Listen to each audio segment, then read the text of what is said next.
Hey party people, Jeff Stormer here with a very special off-week Party of One bonus episode. This is a special re-release of our 2023 episode, A Land Once Magic with Andre Rivera, and the reason we're re-releasing that episode is twofold. One, A Land Once Magic, which is one of my actual favorite games of all time, is currently crowdfunding for like a few more days, and so we sat down with Elliot Davis, who is helping Viditia Valetti, who is both one of my favorite designers and also my most hated nemesis of the podcast, to talk about what makes the game so exciting, what we like about it, the kinds of stories that we tell with it, and what makes this kind of communal world building so special. You'll hear that interview before the episode proper. The other reason is a little bit of an experiment, and I'd really love to hear from you with your thoughts. When we ran our first listener survey a couple months ago, we asked the question of like, who is one person you'd like to hear on the show? And we got a lot of very interesting responses. Specifically, several names kept coming up that like we had on the show before.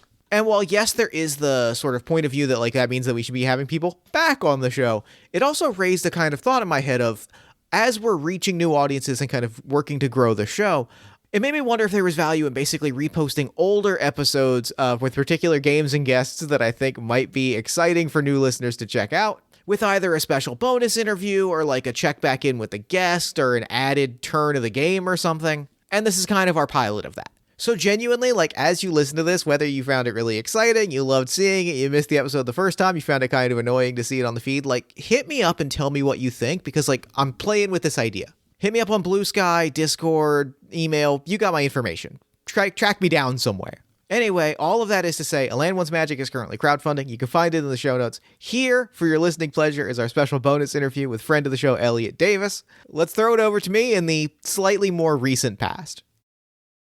Elliot Davis, thank you so much for joining us on this very special surprise Party of One interview. How are you doing today? Hello, Jeff Stormer. It is so good to be back. I'm good. How are you? I'm doing great. I'm happy to be sitting down for this conversation. I've been looking forward to it all day. And I'm really excited to chat about the game that we're about to chat about today. A game by noted, hated enemy of the show, who also happens to be one of my favorite designers in the world. Viditia Valetti's A Land Once Magic. Yeah, I feel like I'm doing peace negotiations by being here on his behalf. You weren't told, like, you did confirm that it was okay for you to be here, right? Like, I just want to make sure. Oh, was I supposed to? It's fine. Don't worry about it. Don't worry about it. Don't worry. It'll be fine. It'll be fine. So, like, talk to me. Well, I guess first and foremost, like, talk to me about why we're chatting about A Land Once Magic today specifically.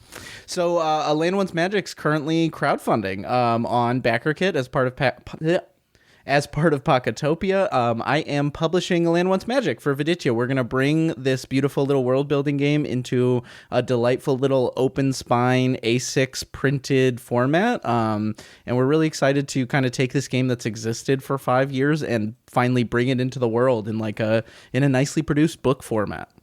I'm so excited. This is, in fact, one of my favorite games in the world. We've played it on the show. Our listeners just heard us play the game with Andre, which was so much fun, and like I get so excited about it. But like this game is truly, truly special to me, and I want to throw this to you and say, like, what makes this game special to you? Yeah, I mean, I think that truly one of the things that makes this game special to me is that it's written by Viditia, and I think Viditia is a generational talent whose work needs to be more widely seen and engaged with. And so I kind of was like, Viditia, I want to publish a game for you. I think your games deserve a wider audience. But why this one was the right fit is I just think that like it is such a unique little world building game. And I love weird fantasy. Like I'm a huge weird fantasy head. And I think just like every world that I've seen come out of this game is one that like I want to read a novel in or watch a TV show in or play a video game in or whatever. It's just the exact kind of worlds that like scratch a real big itch in my brain as a fan of things.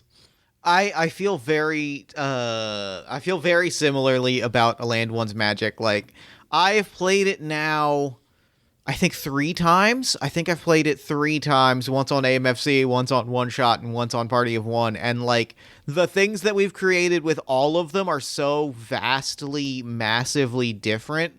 but they all have such like an exciting undercurrent to them that like I sit back and think about all three of these worlds and just get captivated.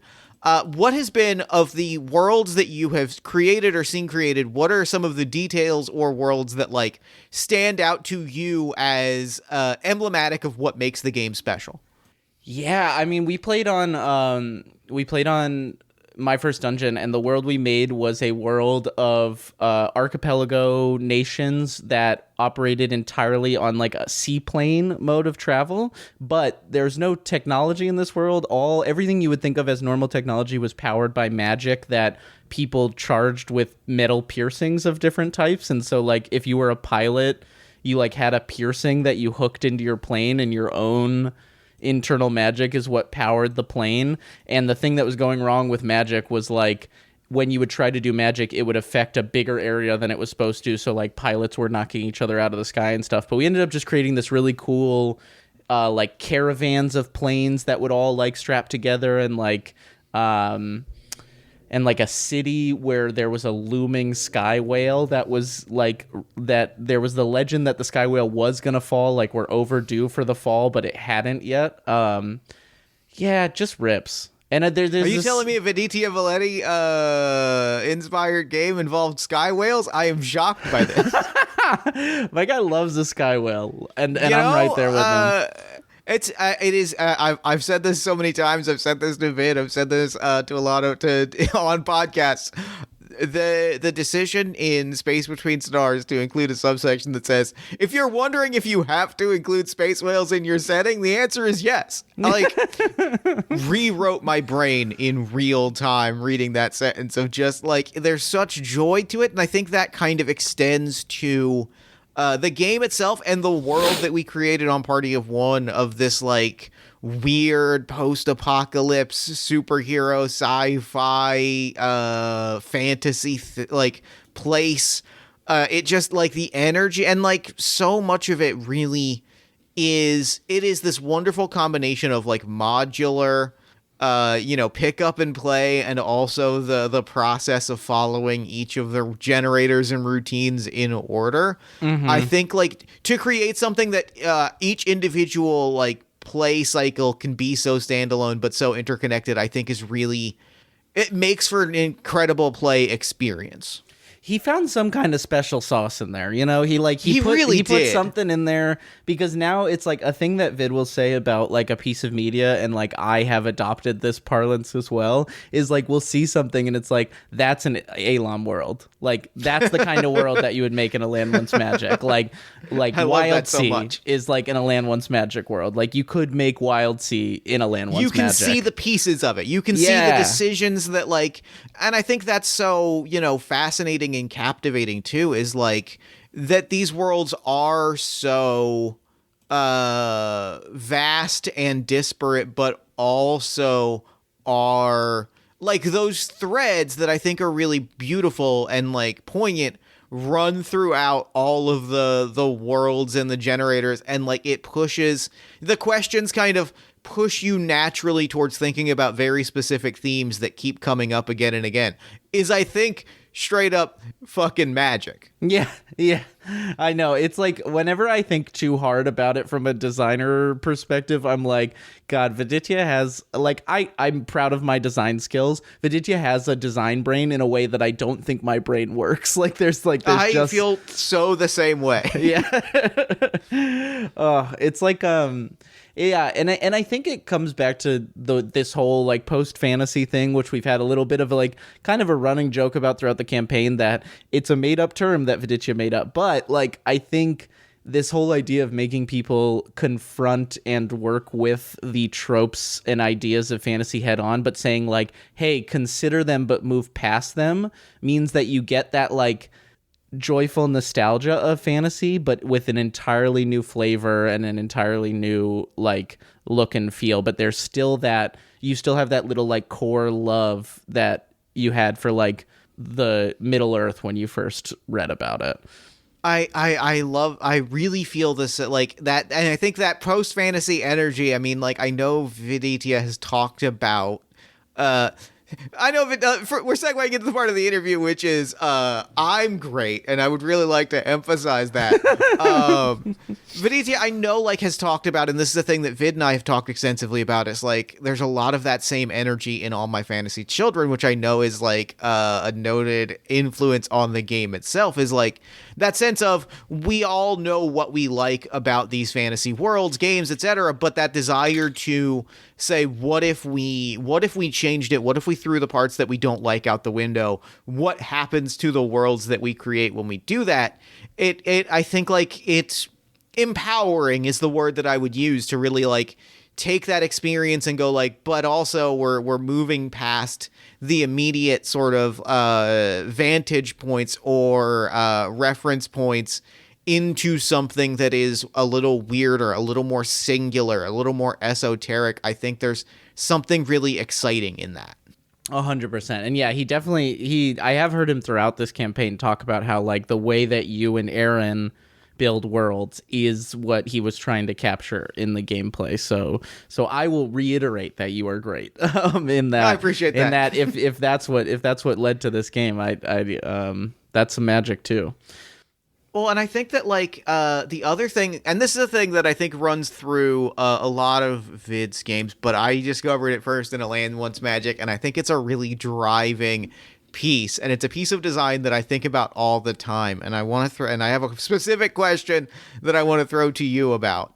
A thing that I think about all the time that Vid has put in this game is the way that you start by defining your palette by along the lines of what we're saying, like, ripping out pieces of the media that we like. You know, like, when we pointed to on the one-shot episode we recorded, when we pointed to, like, hundreds of beavers as a reference point and built that into the world and into the flow of the world, there's something really kind of wonderful. And I want to throw this to you. My question for you is, like, what is your go-to addition to the palette? Like, what, or even right now, what's the thing that you would throw onto the palette right now?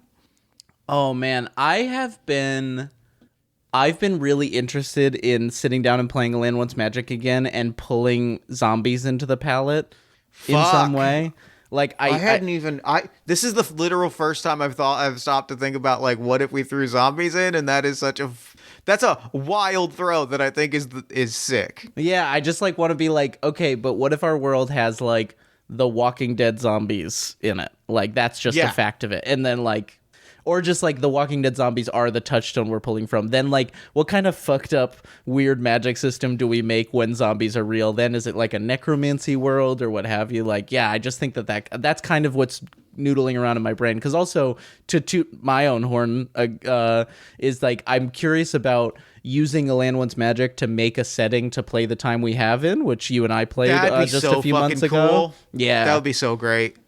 Like that. I mean, that gets into a thing about the game that I think is really special. Is I feel like you mentioned this at the top of the conversation about, like, so many of the worlds that we create or that come out of this game are things that you want to.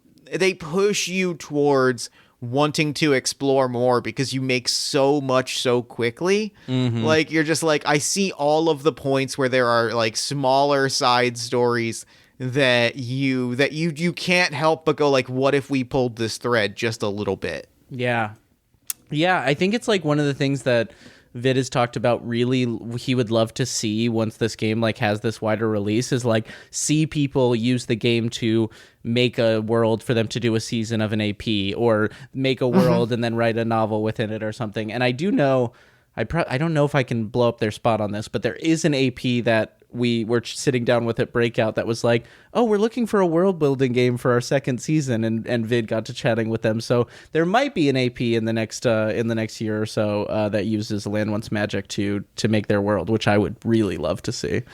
Oh, I would be so excited to see that because, like, I think it fits into that place so nicely. Like, and it is a really wonderful there is almost the element of like not team building, because that's too corporate a term for what I'm trying to say, like table chemistry building in terms of like the way that it encourages each person to like answer their questions and throw that little bit of themselves into the pot. Like I think that's one of the things about the worlds that it creates, is that it adds that really wonderful like personal element that is, you know, this world is not just a fantasy world that is full of things. It's a fantasy world that is full of the things that specifically make us excited. And I think when we think about world building, especially around tabletop games, there is that impulse to be like, if it's not outside of my character, everything else is the thing that is exciting to one person. When you sit down with a group and you're like, all of us are excited about all of the pieces of this puzzle,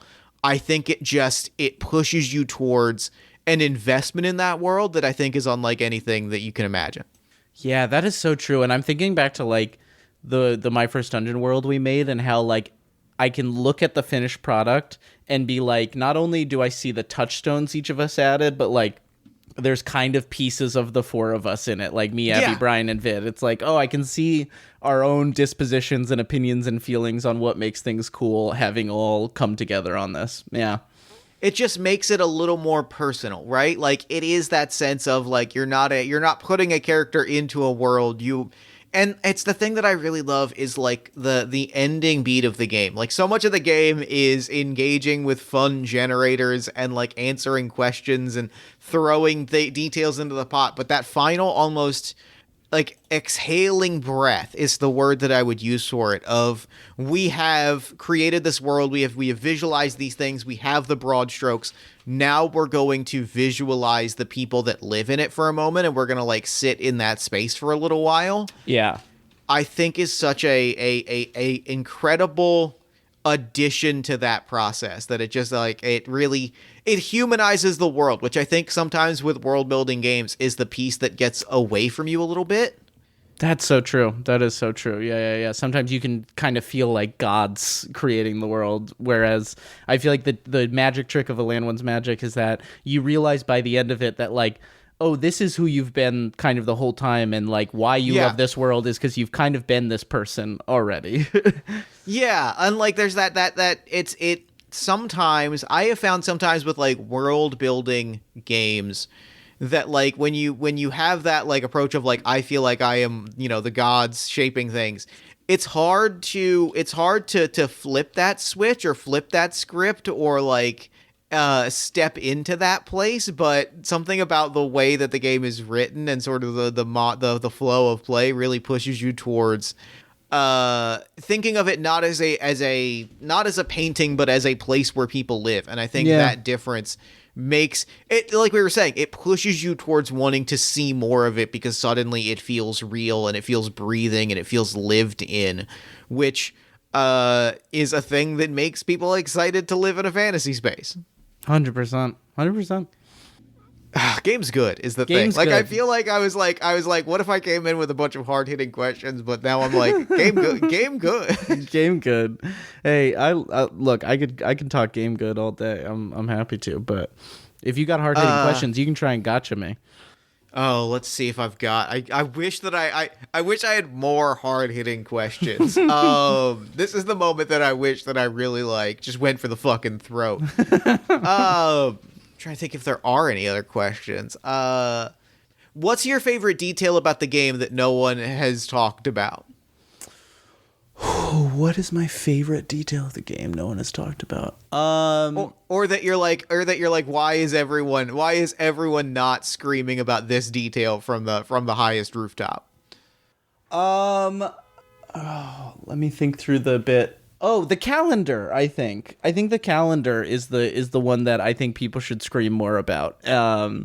I think the calendar table, it's a supplemental table from the kind of existing edition of the game, and Vid's going to do a few more supplemental tables, but the calendar, it comes from this idea of like Vid being like, I don't think maps are interesting. I think the way people track time is way more interesting. So like, rather than having you engage with like cartography, is like, how does this world keep time and what does that mean? And like, I think that's super cool. And particularly in our My First Dungeon episode, we had this like metal-based magic, and we ended up defining the way they track years is like different metal years because of the way molten ore is moving in the earth. So like when like some metal comes to the surface, it's a gold year or it's like a platinum year and all this stuff. So the calendar table really fucks.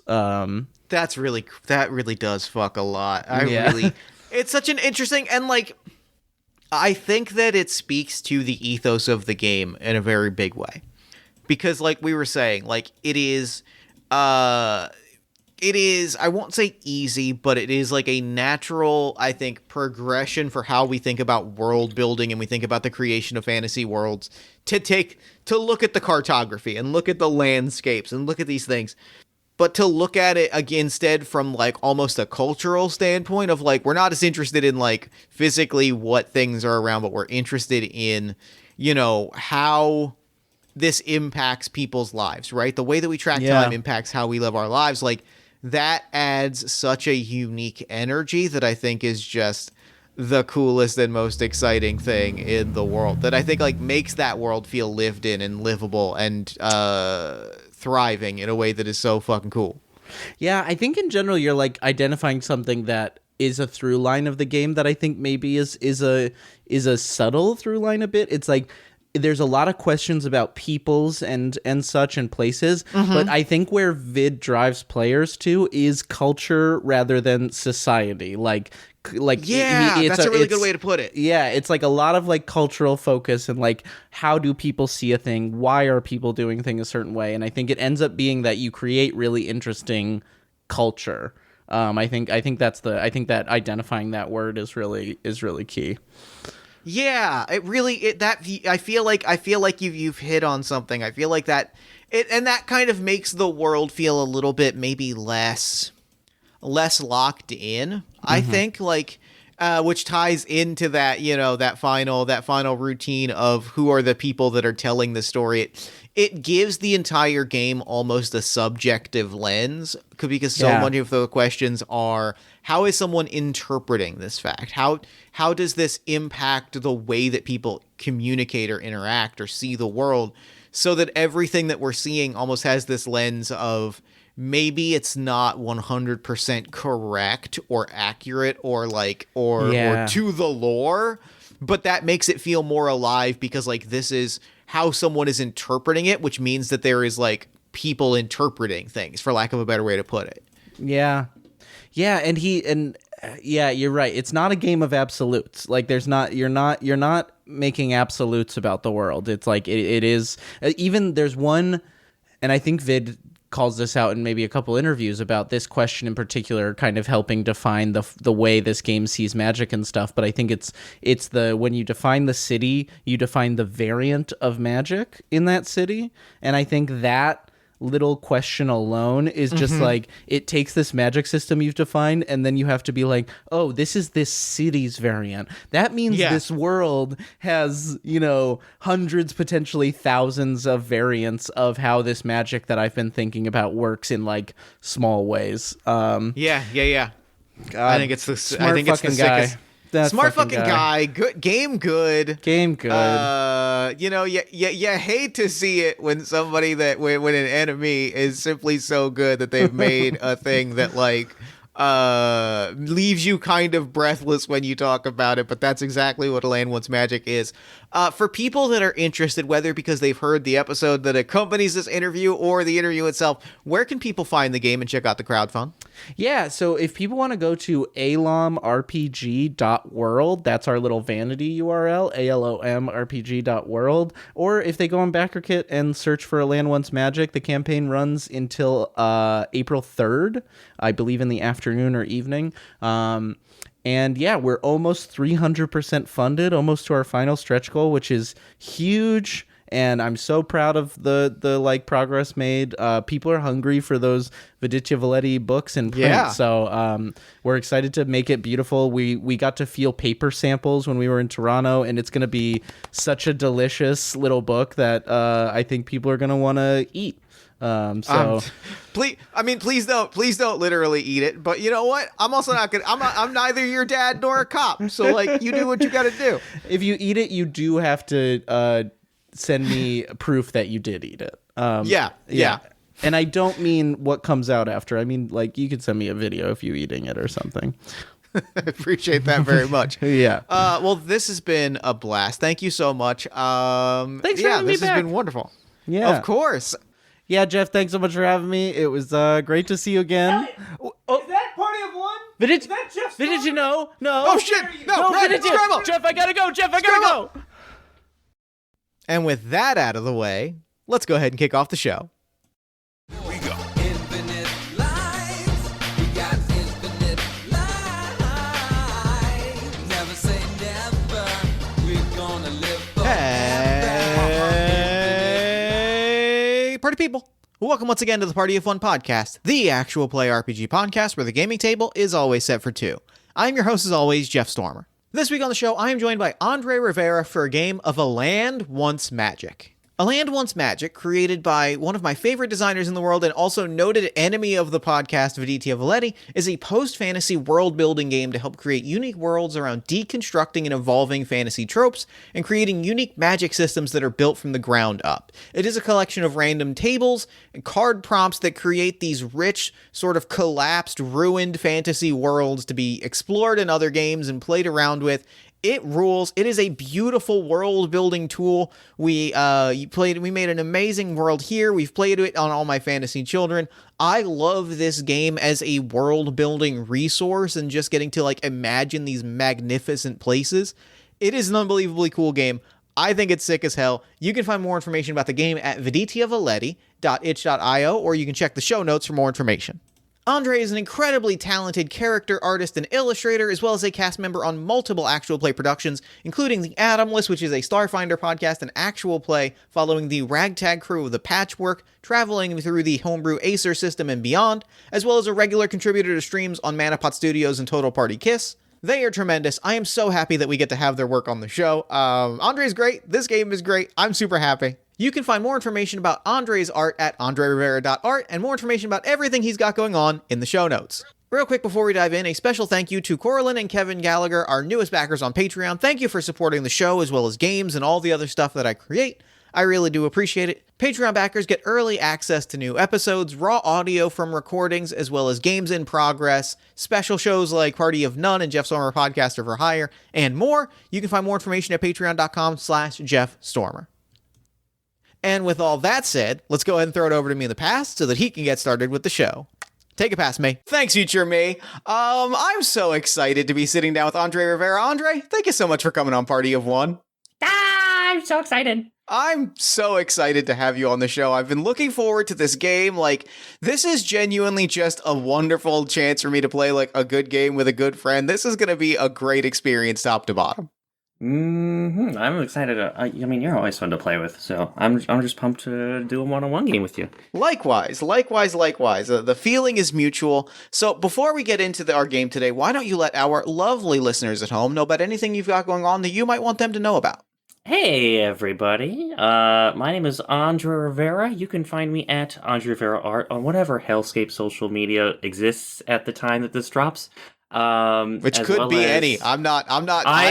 Truly, the timeline is the strangest right now. There's no real way of knowing. It's gonna be Florbs. I don't know what a Florb is, but like that feels right to me.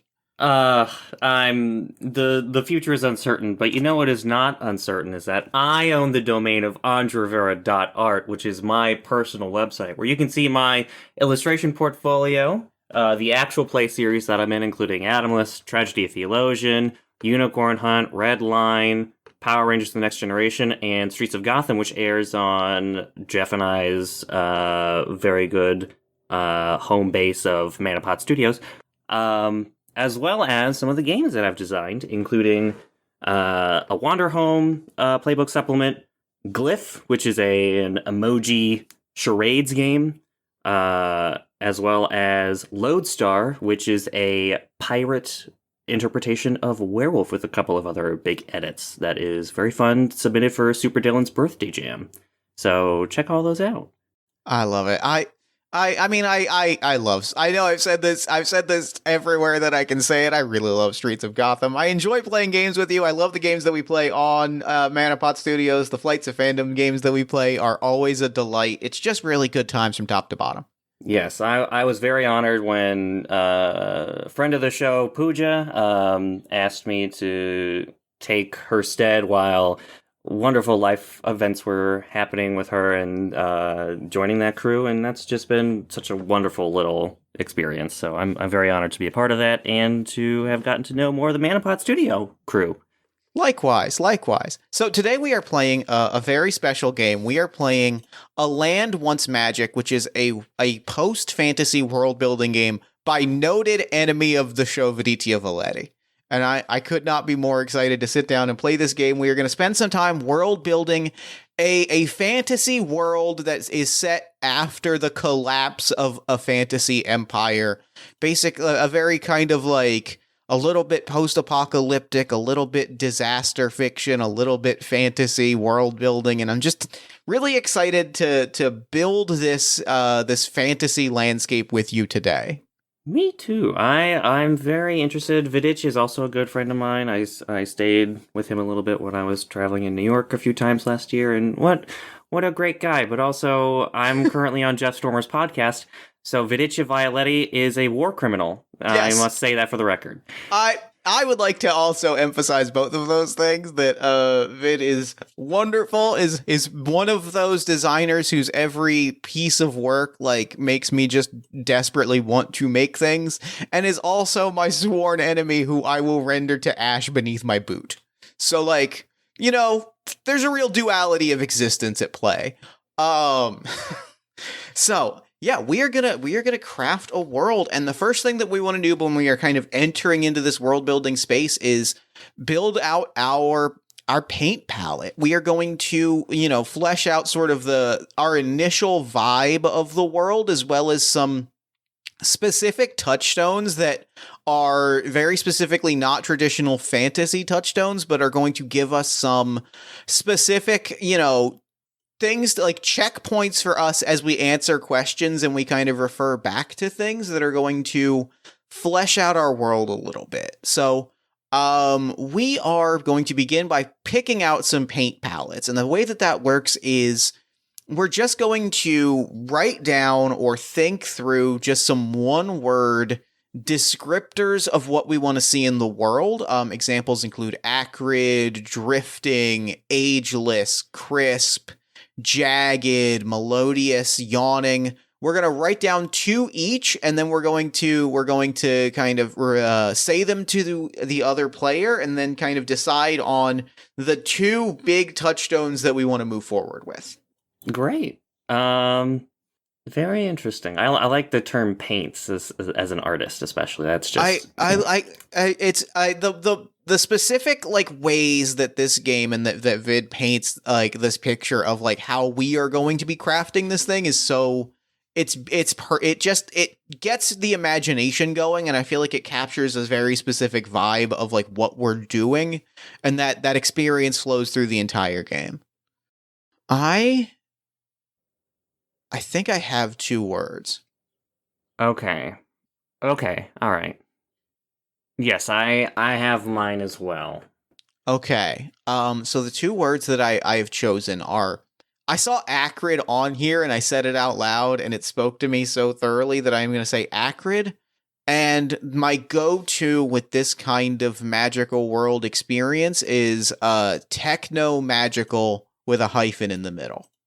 And I think techno, instead of TECH, is TEKNO. I think that's the way we're spelling that word. Okay. Incredible. Just as a clarification for the less verbose of us, what does acrid mean again? Acrid is, I want to say I might be thinking of arid, but I am pretty sure it is irritatingly strong or unpleasant taste or smell, such as acrid fumes, angry or bitter, such as an acrid farewell.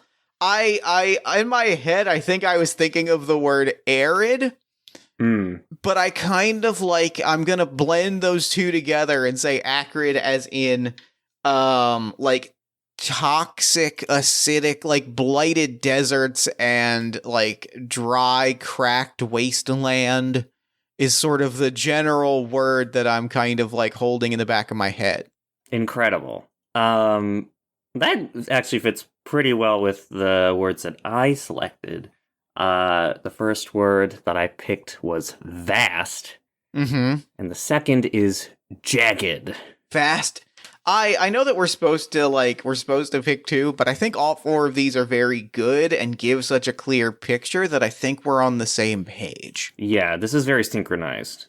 That especially jagged and acrid, this idea of like harsh rocks and sharp edges and like the experience of existing is sort of physically taxing, and this element that like that there is this like scattered throughout like deep magical technological hybrid things sort of like dotting the wasteland gives me like a really good visual.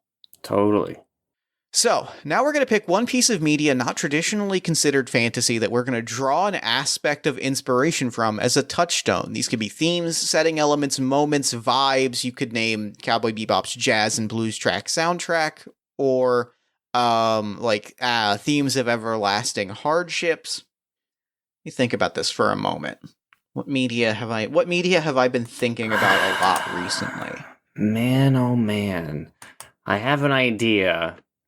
Throw it out. Let's hear it.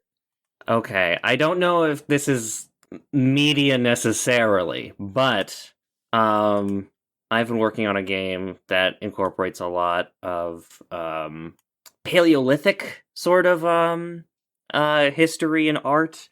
And so kind of my concept is the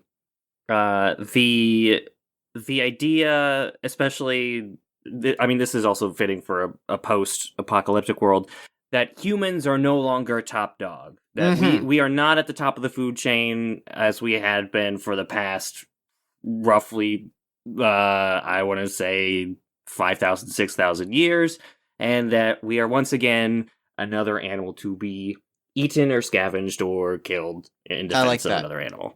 I like that. And building, like taking that, and I think that helped me kind of identify the other touchstone that I want to pull on a little bit. There is a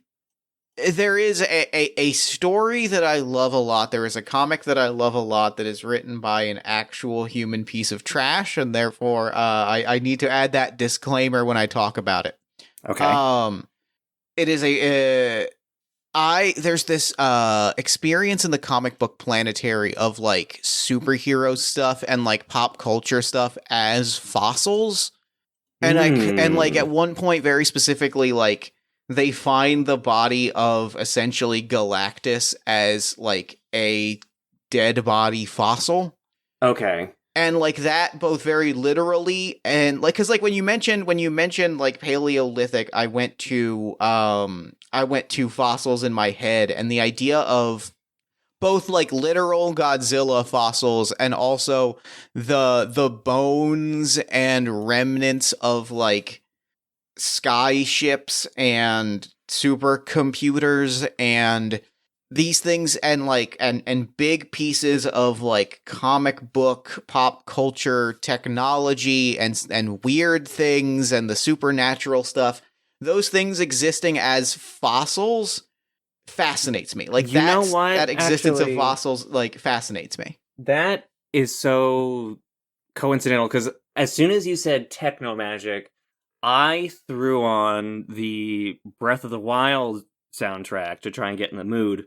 And that reminds me so much of the divine beasts in that game, and like that feeling of like feeling small inside of a great lumbering creature. Yeah. And I love the idea of either having giant leviathans crawling around the earth, or the entire world itself being a leviathan. I specifically love giant leviathan creatures like walking around, and like I'm thinking of specifically, even though I have never played it and I have only experienced it through like secondhand vibes, Mm-hmm. I'm thinking of like the way that Shadow of the Colossus like invokes Oh, like yes. giant creatures as environmental presence, where it is, creatures so large that they stop being a living thing and start being like a presence, like a creature the size of a hurricane, right? They are like no longer animals. They are monoliths. They are monuments in the natural world. Yeah, and it is what if an entire rainforest could just get up and walk away one day, and like that level of scale where it is, people are the smallest thing in a colossal world is extremely compelling to me. Mwah! I love it. It. This is great. This is juicy. This is my shit. So we've got our paints, we've got our touchstones. These might not explicitly come up, but like they give us guiding things to come back to. We can always check in with them and, and riff on them and figure out like how they literally come up, how they metaphorically come up. And from that, we're going to kind of like start mapping things out. Incredible. So I think that what we could do is just literally kind of work our way down the list of tables that is the rest of the game, that is us drawing from a playing card deck and just answering big elaborate questions. And then, as we want to, we can come back to other things, or if you'd like, we can read the list of tables and decide what aspects of this world we want to build out in what order. I think we have some pretty defined things in this world already. We have techno magic. We have this concept of like colossi. We have this very brutal environment. I'm wondering maybe if we should start with this table labeled the magic. Let's do it. I love finding out what weird things involve magic. All right. I've got a deck of playing cards in front of us. And what I'm going to do here is I'm going to draw it. And for this table, the number on the card is going to tell us, is going to ask us a question. And we're just going to talk through what that answer is. I've drawn the 5 of hearts. What natural laws does magic allow you to bend? Ooh. My first thought is if you live in a world where you are tiny and you are faced against large, insurmountable odds, you would want not necessarily to become large, but to garner a strength or an ability that would allow you to face such things. I think maybe this is also because of the Streets of Gotham shit running through my head. I'm kind of imagining something where almost something like Bane's Venom, where like it gives you this insane strength and brute ability, but it will absolutely tax the shit out of you. It will render your body asunder. It is not meant for creatures of our size. It's meant for the Leviathans. And pushing that even further, like if I'm reading the phrase, I love that. That is getting my wheels turning, and reading the phrase, what natural laws, like hearing you describe that, the thing that pops into my head is like, what if magic allowed you to, at a very high level, alter the laws of scope?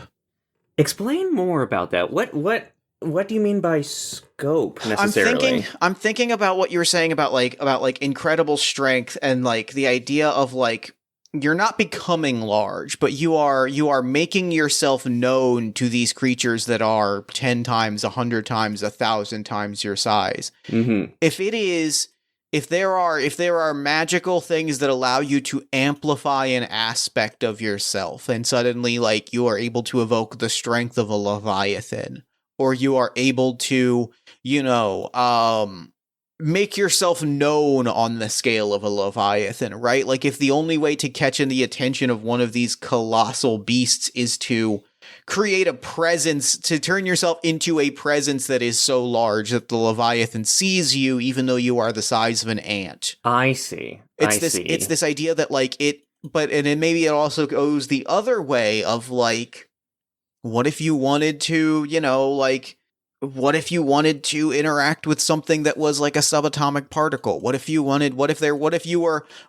needed to, corral or herd a single cell organism? Like, what if you wanted to, like that idea of like changing how you interact with the world around you by like turning up or turning down scale. I'm almost thinking of it as the magical equivalent of like a zoom in or zoom out function in Photoshop or something like that, where it is, I am now working, like what I see or what I experience or how I interact with the world and various aspects of myself now exist on a scale that like I was never meant to exist at. And that is the thing that kind of like tears you atom from atom as your essence rushes to fill a place and time that you were never fully meant to. Yes. Okay, so kind of like the way I'm imagining it. In the same way that like we don't interact with ants on a like a personal level very often at all. Like maybe you'll do it like once a year if you're on a picnic. But like most of the time ants are like background noise. But imagine if an ant doesn't necessarily have the strength of a human, but had a voice that was like screaming at you and said, "Hey, what are you doing?" And you're like, "Who just said that?" Like, and you look down and there is a tiny being ready to fight you with the strength of a god. Like that's not someone you necessarily want to mess with if you're if they're that tiny and trying to start a fight. And that's like the idea that like imagine a bee sting, but that like hit you with the strength of an 18-wheeler truck. Mm-hmm. But like that bee is only getting that one sting in. Yeah, You're going 30 feet, but that bee is a cloud of dust. Yeah, and it's that and it. Like thinking about bees in particular, like that old adage of like the bee can only sting you once. Mm-hmm. It's that sense of these magical things, right? Like if I'm going to strike this colossus with the strength of a leviathan or a colossus, like if I'm going to hit this thing, if I'm going to speak to this thing, if I am going to, command the powers of magic and bend the laws of reality to make this piece of myself and my soul so large that it cannot be ignored, but I know that I am going to be rendered into atomic particles as a result. Oh, That's like the knowledge that you are about to do that is cool as hell. And the idea that magic only exists on those scales, right? Like there is no everyday magic. If you are invoking something magical, it is Leviathan scale, it is subatomic particle scale, like it is this is a desperate fucking thing. There is no convenient magic. Magic is a do or die. Yeah. Ooh, yes. Hell yeah, this rules. This is great. I'm so into this. This kicks ass.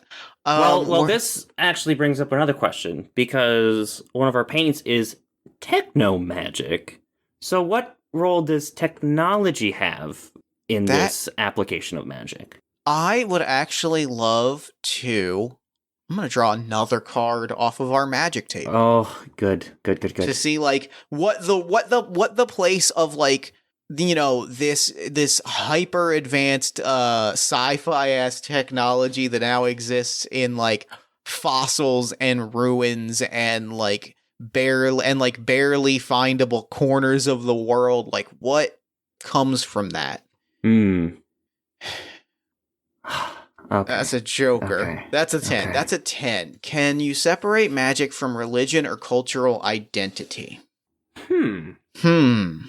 Because we've been discussing magic more so almost like a natural force. I mean, based partially on the question, almost in the sense of like harnessing like atomic power or radiation, right? So the question then becomes, how would you, if there's something to that scale And, being like, oriented? And so what does that say about the technology that exists, that it approaches this sort of ubiquity in a world where there is also this like all-consuming nuclear option, for lack of a better way to put it. Mm-hmm. And the way and the vibe that I'm getting, the thing that pops into my head is like, I think it is less religious or cultural identity, though I think that there are cases where that might come up. I think it is almost more, what's the best way to like describe it? Would you say it's political? Civic is almost the word, like Civic. similar, like it's the sense of like, I'm thinking of the very real historical fact that like, I'm thinking of the historical fact / like piece of role-playing game advice that I got once that was like, if you're making a fantasy town and you want it to be a place that makes sense, it should probably be by a river and it should probably have a port. The civilization rule. I completely Yeah, understand. And so in my head, I'm like, if this piece of technology, if there is like a supercomputer, right? If I'm imagining a Twilight Zone, Futurama-ass like computer in a cave. Sure. Then that then the place that we live exists in the shadow of that computer in that cave. And I think it's less that people, I think that like obviously like some people are going to interpret that religiously, some people are going to tie an identity around that, but like I think it also exists in a way that is similar to, we picked this place to live because it's by a river. It is like this is the spot, this is the computer that is the groundstone of our community, right? We are a wheat threshing town because there are the remnants of a colossal plow mech that we were able to kickstart to like get running. Oh, Jeff. Oh, this is so good. Oh my god. And then ooh, okay, hold on. The gears, they're moving, they're churning. They're cranking. Okay. So in a world post-apocalyptic where the techno magic is remnant of what laid before, in the sense of like what you said, like a wheat farm based around the remnants of existing farming equipment. Yeah. Then I can only imagine in a place like New York or Bangkok or Paris that is so now, like in our current modern day, so currently technological, that place is almost like entirely labyrinthine and technological. Like like it is exclusively technology at that point, just bursting like chords and circuits fired with these vigors and elements from these natural sources meant for these giant colossal creatures.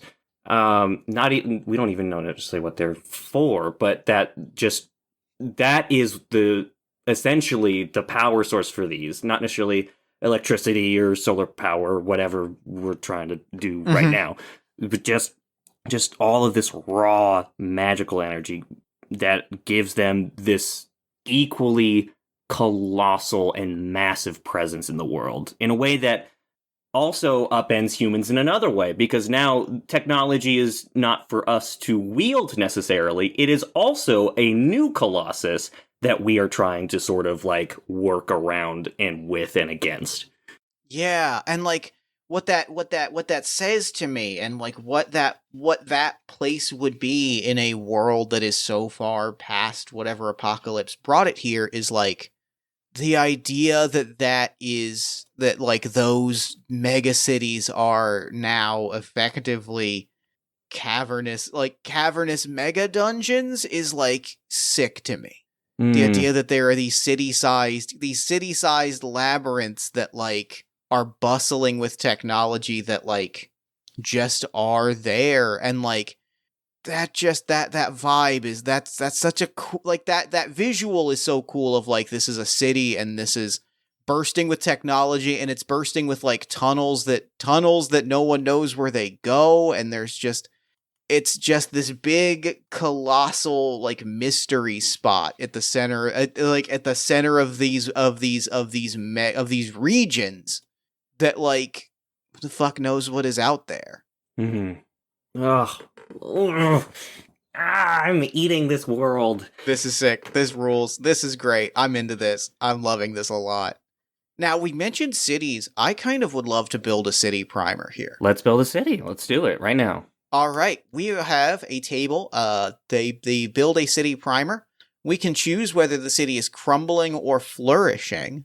We're going to name the city after answering the respective questions. We are going to draw three cards. Okay. So we're going to draw a card for its influence, which is its proximity to another landmark.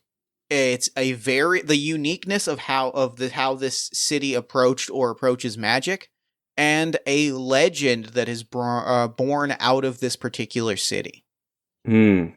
Talk to me about this particular city, and we can kind of like riff on if we feel like this is a crumbling city or a flourishing city. But talk to me about the influence of law and order and rule as it relates to this particular city that you envision in your head. Okay. Here is my immediate thought is we have sort of established an implicit conflict in this world of nature versus technology. Sure. And I think this is going to be a city that is like we said, very much strong with that technological presence, and as such, the laws are quite rigid in order for the sort of operating system of this law to continue to function. I think that things are very particular. I think things are not necessarily for the benefit of individuals, but rather for the benefit of the whole, for the continued existence of this settlement. Mm-hmm. Does that make sense? Yes. And I think yes, that makes a lot of sense. I like that energy a lot. And I'm going to draw our next card. I guess collectivist is what I'm trying to Yeah. describe. Very Yes. for the greater good, kind of everybody's looking after everybody sort of out of necessity. Mm-hmm. Yeah. So this settlement has a unique approach to magic that is secretive, feared, or shunned if seen in public. Interesting. Very interesting. And like tying that into an idea that like we're all kind of looking after each other. Huh. I am going to immediately throw the hardest curveball that I can conceivably throw. Sure. This is one of the reasons that this particular town is so heavily invested in the idea of this sort of collectivism, is because as we were talking about this idea that like it is built around this particular kind of like pieces of old world tech are like the river that you would build a town along, and I think this is a good example. This is a community that has access to a hive mind computer that quite literally can bridge people's like can serve as a like a nexus web is the name of the technology that I am throwing out. That this is a community that like when the nexus web is active, if you open yourself up to it, every mind is visible and like connected and can be pulled from by anyone connected to the nexus web. It is, you know, my memories, my experiences, my skills, my knowledge is all of it immediately can be pulled into anyone's brain at any moment. That is a gigantic amount of information. And that is why it is so, and like at that sense of like, we have to be collectivist because we live in the shadow of like, we live in the shadow and in the influence of like this massive web of like consciousness and information. Mm-hmm. Is so like, it's so massive and overwhelming, and it has such magical potential, but it can so easily be turned and abused that it's like, if anyone is not acting in the good of the community as a whole, they got to be dealt with immediately, because we cannot risk them using all that they have immediate access to. Do you know what else that makes me think is that, like, it is very possible that the supercomputer is the one that's like always plugged into that, and that's how they're able to run this entire law operating system. But also that if there are humans that are embedded into the political power of this, and they begin to use it, that is almost this drug for them, because humans always try to find ways of stimulating themselves, even if it's very detrimental. And Sure. And the idea that people would tap into this this sort of information network to advance their own careers or to gain blackmail on opponents would be a huge boon, but also ridiculously powerful. Again, this is not intended for people of our size. This is for a mega computer. This is an information highway. Oh, I'm gonna take like what that says to me about like what, like you just hit on something about like the nature of this device that like has got me excited, and I'm very, very delighted about it. Like if this Nexus Web was the hyper advanced cyberpunk future equivalent of like a network router, Mm-hmm.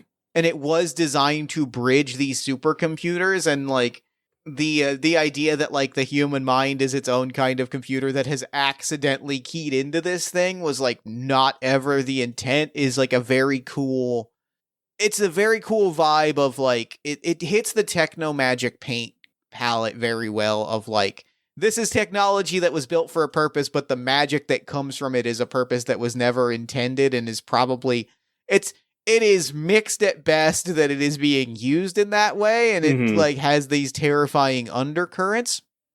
If the idea that this has been retrofitted into a brain web as an entirely unexpected way. It is the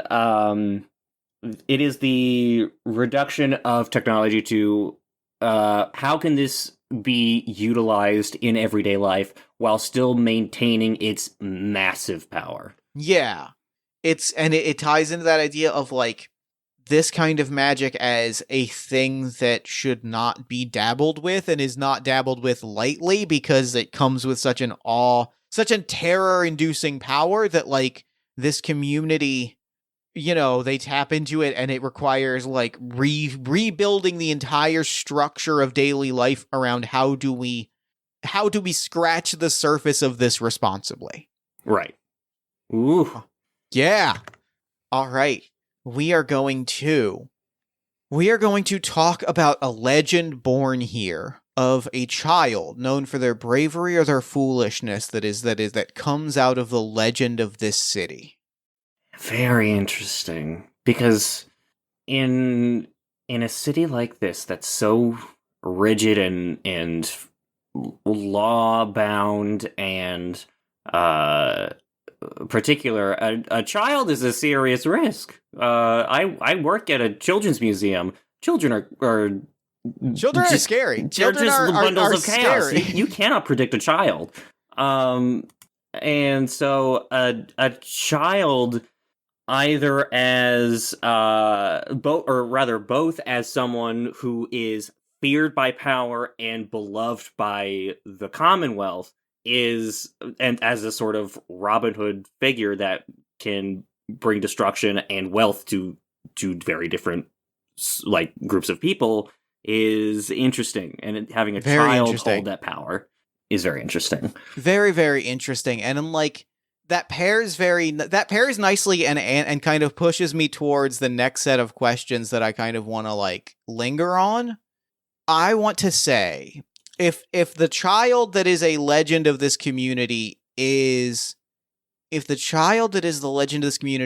like a Robin Hood figure, is using this brain web, this nexus web to liberate resources and people from the influence of these political figures that have used this power to accrue their own power and secure themselves and inoculate themselves, that tells me that this particular city is a city crumbling. That tells me that the abuse of power has already happened and has struck the community, and that this child is regarded for their bravery and maybe their foolishness in equal measure, because they represent a turning of the page and sort of a pushback against the old guard that drove the community into a desperate state.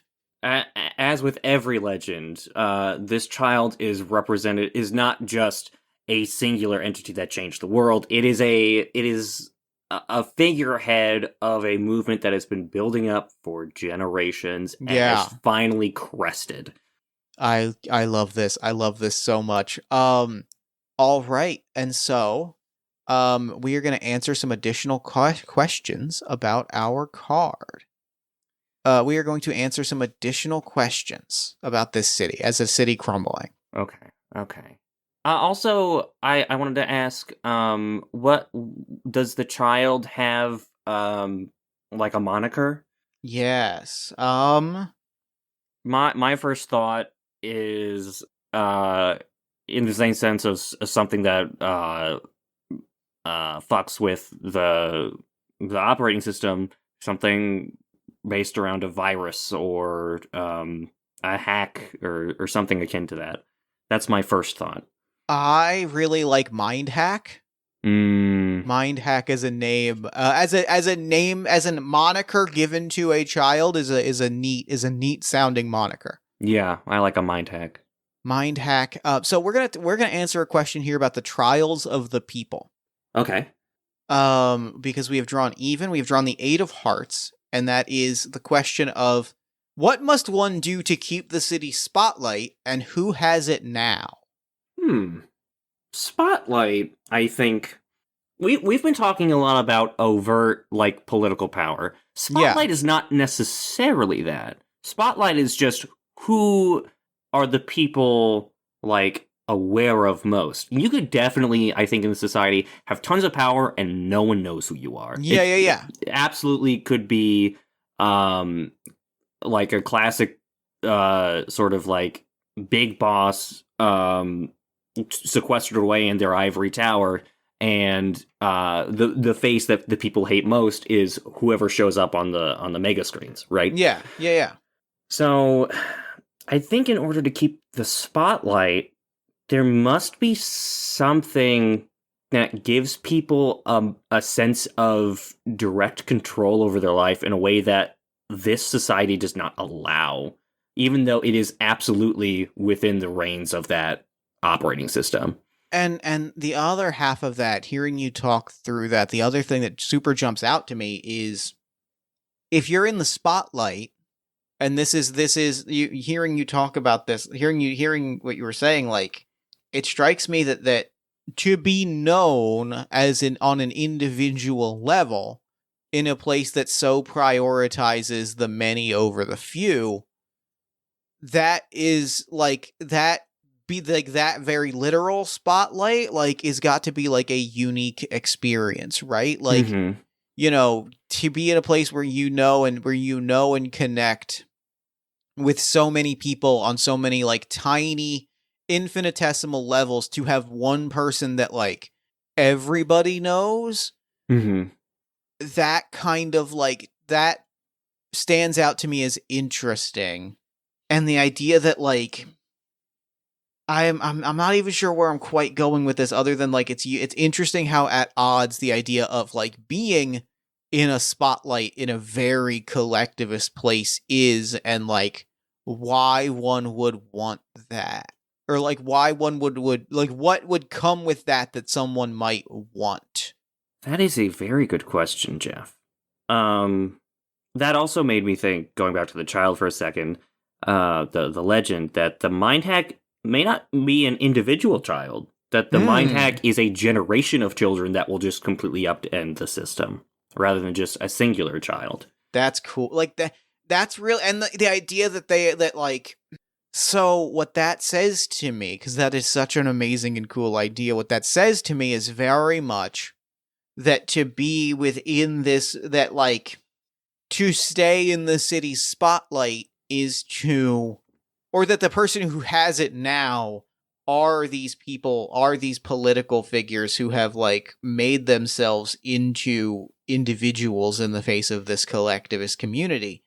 And that to take that spotlight and keep that spotlight, one needs you need a smiling face, you need a face on the mega screen, and there is this movement of young people, of children that have concocted a face that is maybe an entire illusion, maybe a collective imagination illusion, and have done it to create a figure that opposes, and have done it to oppose these existing figures that have prioritized themselves over the community, so that there is a Robin Hood, but it's actually 47 children all doing separate things to undermine this established power structure.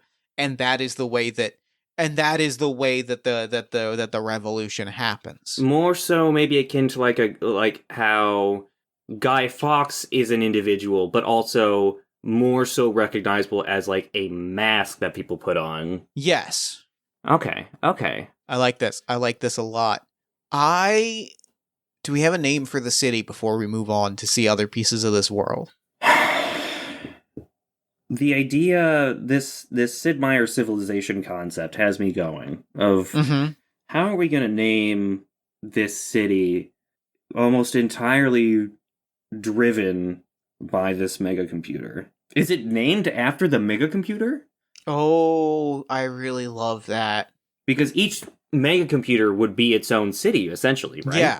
Yeah. So it is both in the sense of like how Hades is a person, but also the place. Right. Yeah.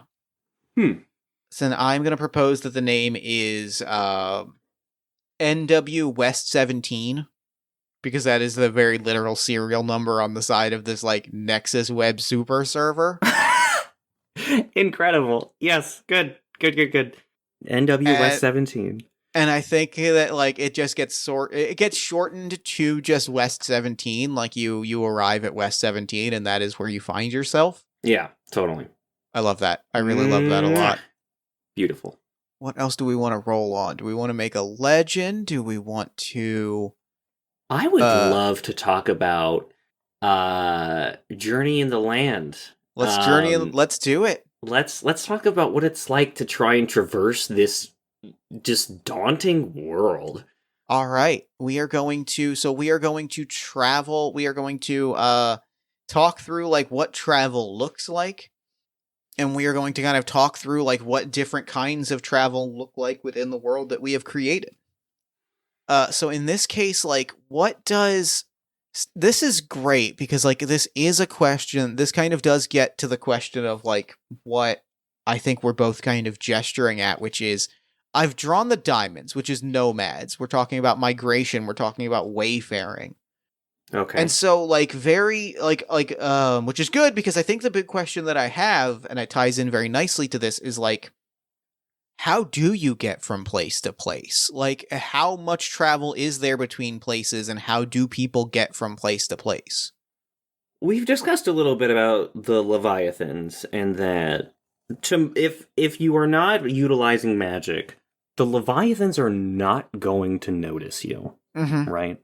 I wonder, possibly, if there is a group of travelers of this method of relocation that is sort of in the shadows of these giant beasts as a means of protection, in the same way that, like, Remora attaches itself to a shark, right? Uh-huh. Because Yep. not only does that provide you protection against other predators, but that also might grant you free food that drops from its mouth, that it provides you a shelter on its very underbelly.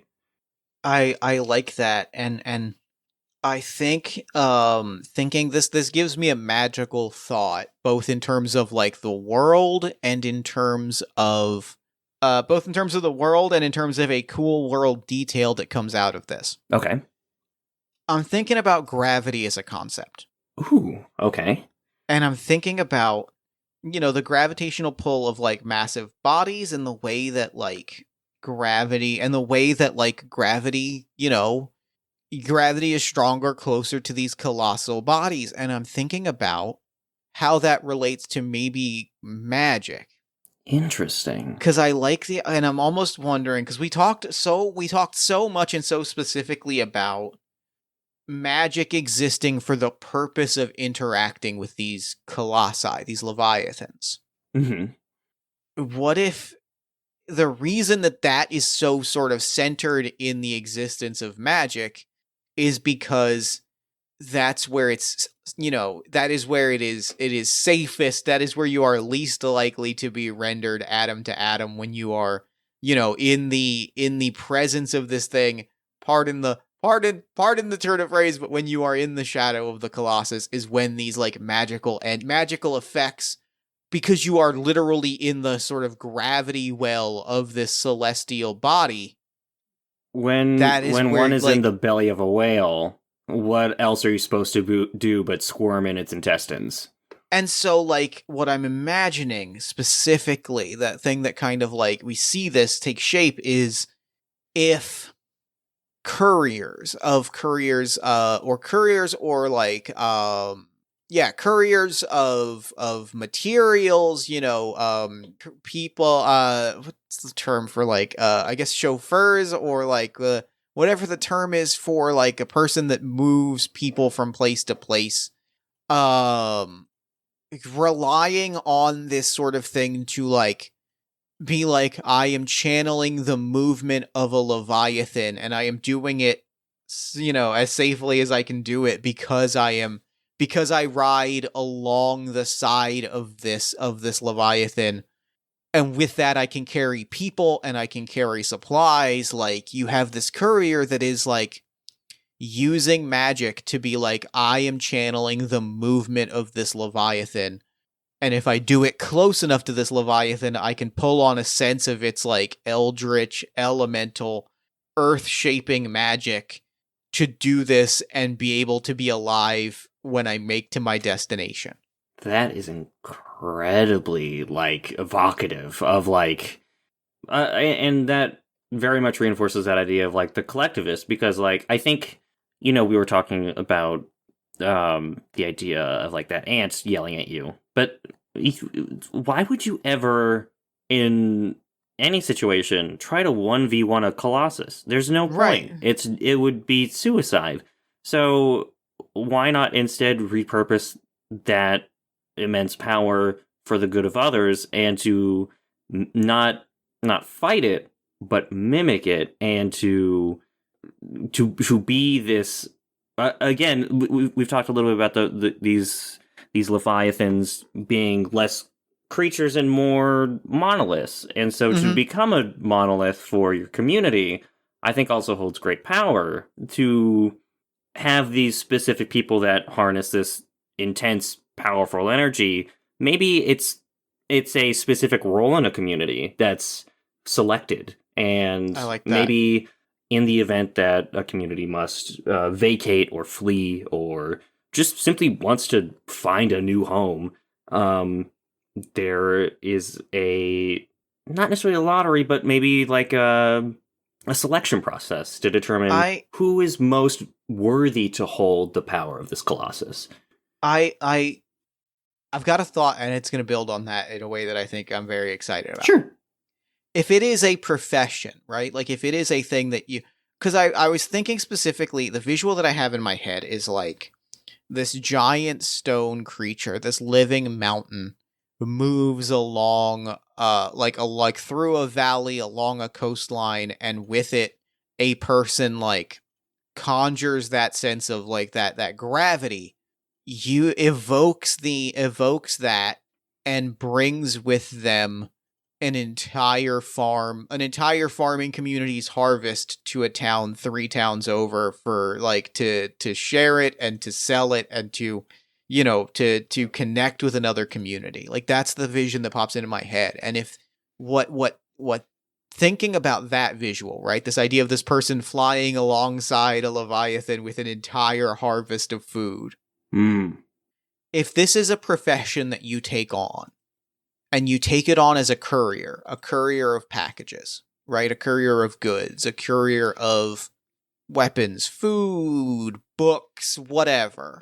And you are the courier. Your job is to carry these things in the gravity well or in the wake of these leviathans.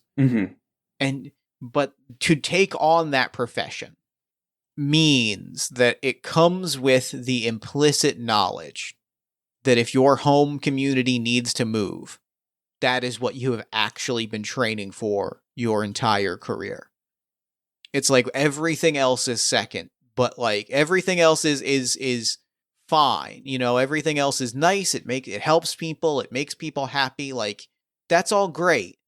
But your real job is that if we all need to get up and move tomorrow, you have been harnessing this skill specifically just to unleash this one thing at this one moment, with the knowledge that like doing it at that level might destroy you. Like that is always a non-zero possibility from taking on this job of courier for your community. Exactly. And I think this is also just my recent work on Lodestar also factoring into this, but like when a crew elects a captain, that's not a permanent role necessarily, and it holds a lot of importance for the purposes of like operating. But it's not for the purposes of someone holding and sequestering power. It is specifically in purpose of supporting the crew, for getting everyone, including the captain, including the rest of the crew, what they need. It is not, unlike in West 17, where there might be specific political figureheads who are using this magic specifically to garner to further their own ambition and greed, but instead for everyone to profit, for everyone to benefit. The cards are in favor because I just flipped a card to see what the next thing to talk about was, and it's talking about like what is unfolding during an unexpected crisis, which is exactly what we are talking about. This sense of like beautiful, of like we are elected to be, a person is elected to be the courier. A person chooses to be a courier, and that knowledge. Then they have that knowledge in the back of their mind of like, I'm carrying packages back and forth. I sort of sail on the wind. Maybe there is some. Maybe I pull from whatever local piece of super tech that we have, but like. I do this and I practice this and I harness this to know that one day I may need to lift up our entire community and take it to another place, and I might not survive that experience.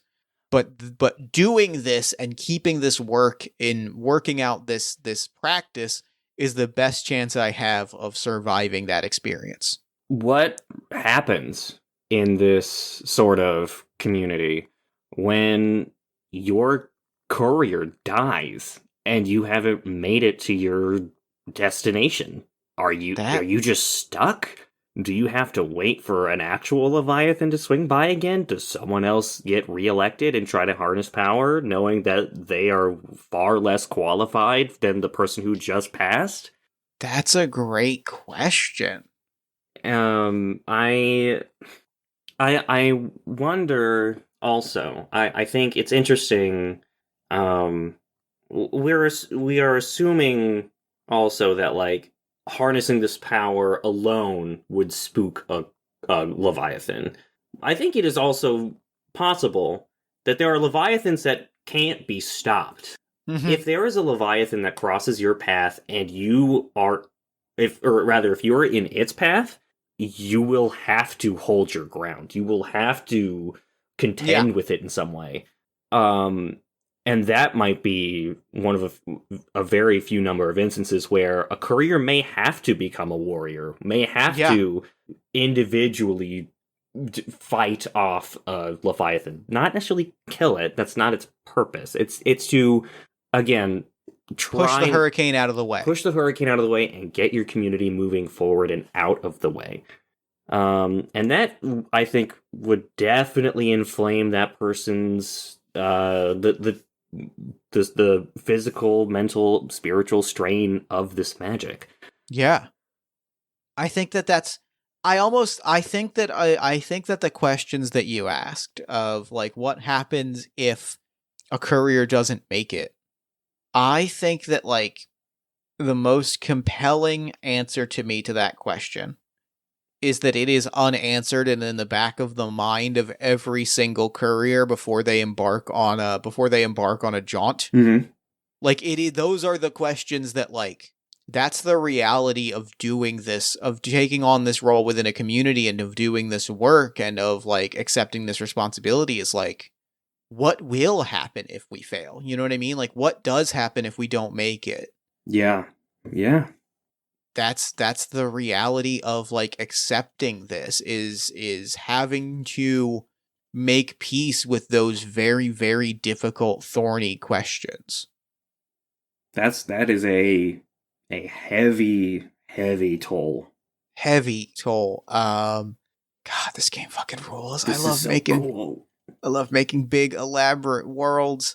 Is there anything else that we want? Any other cards we want to flip before we call it? Before we depart from this world that we've built? Why don't we do the final table for Journey in the Land to figure out what maybe a story about a courier is? That sounds great. Let's flip a card. We've drawn the King of Spades, traditions to bring together, to celebrate, to break. I would love to hear any thoughts that you have about, for lack of a better way to put it, I think that like what I want to hear your thoughts on is not necessarily a story of one courier, but of like what the commonality of couriers as a profession or a role, a response, like what is the bridge between couriers, if that makes sense. Yes. I think the role of courier will always be one of uncertainty. You never know what's on the road ahead. You never know what challenges you may face. You may never have even heard of this place that you're supposed to be heading towards. That's not the point. Your job is not to know as a courier. Your goal, the role itself is of willpower, of just moving forward. And I think that it's a tricky balance for someone who's a courier to balance what is expected of a courier to relocate, to rehome, and to provide safety to all these people that you are escorting. But also to understand that the magic and the power that you hold is so enormously burdensome to you and possibly to your party if things go awry, that you need to really understand that traditions are things that are important but not sacred. They are something that is the primary conflict, I think, is knowing that you have so much power.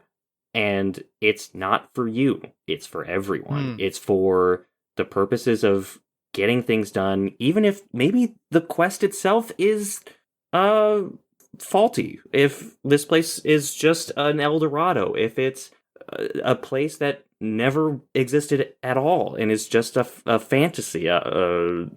If it's, if the people in your party don't trust you and even decide to desert you, that's not the point. You can't have those doubts. You can't have those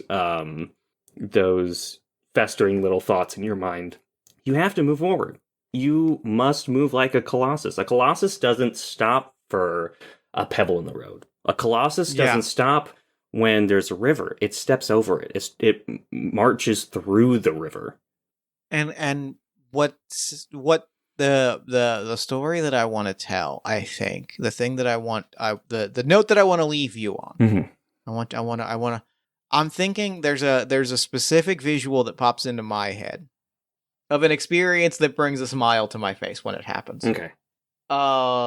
In Philadelphia, we have trolleys. They ride on trolley tracks, and specifically what happens and what this makes me think of is the moment when two trolley drivers pass, and the way that they will always like ring their trolley bell at one another, and like it's just a very joyful moment. Mm-hmm. I think about like how impactful it must be as a courier to pass by or to come into the orbit of another courier. Yeah.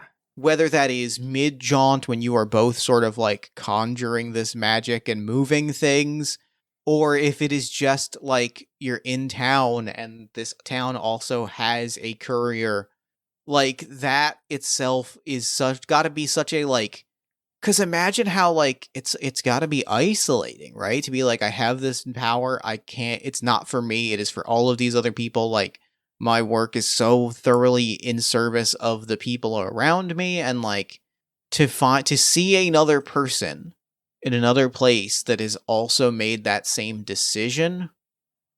There is something sort of powerful and almost beyond words, and I think that there is maybe like a gesture or a wordless gesture or action that is taken when you cross paths with another courier that is the equivalent of saying like, we like in a world where we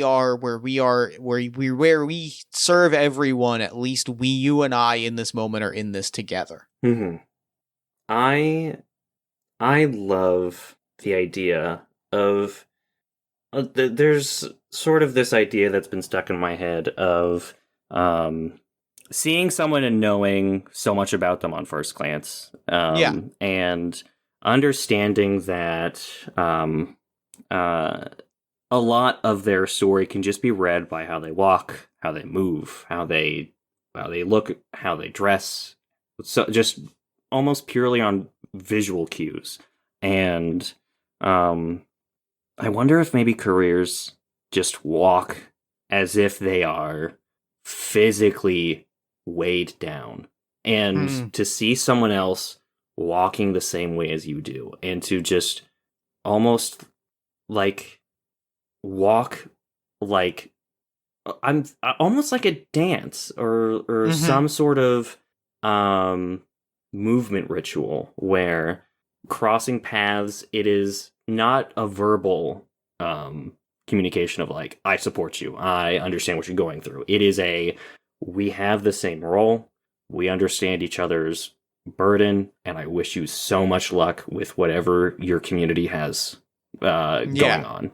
Yeah, I think that's an amazing thing. I think if you see someone dancing that dance on the road, maybe what it is that like if you have a snack, you throw them a snack. If you have if you are a courier and you see a courier on the road and you have you have a candy bar in your back pocket, you throw them a candy bar. You have like a baked good from home, you toss them a baked good. And like it's a thing that like it's I almost envision it as like a ritual that is like kept secret from the larger world. It's sort of just a ritual. It's like it's one of those things where like if a random person handed a courier like a this kind of a gift, it would feel false, right? Like it would be like, okay, like don't like dial it back. But like to receive it you receive it from someone and you see the same weight in their step and the same kind of like dance in their shifting movements, and there's like okay, yeah, I accept this. Like it when it comes from that person, like it is a gesture of like we are together in this, and we have made this decision, and we acknowledge one another. Absolutely. God, this world rules. And with that, we will depart from this world that we have created. God, this game's so fucking sick. I love this game so much. Shout out to Vidi for just giving us the means to create so many infinitesimal worlds. It's so and they like the way that they build is so differently, and just like it's just incredible. It just rules. It's just the absolute best, and I love it so very much. Beautiful human. And you've been a beautiful human, Jeff. Thank you. I appreciate this. Of course. God, this game ruled. Thank you so much for coming on the show and playing this with me. This was the absolute best experience I could have asked for. I'm so delighted. Thanks, Bob, for having me. Of This course. was such fun.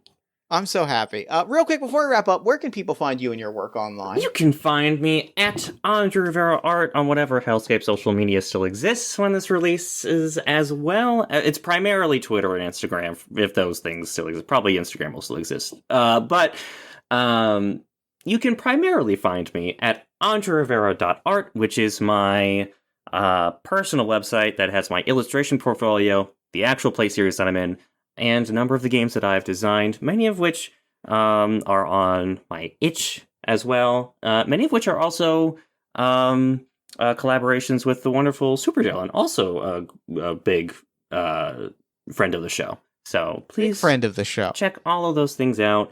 I may or may not have commissions open. It really just depends. So just keep an eye out. Fantastic. Well, thank you again for coming on to the show. This was just an unbelievably amazing experience that I'm so grateful that we got to take on and play this game together. I'm so happy. And for now, I'm going to throw it over to me in the future so that he can wrap up with the show.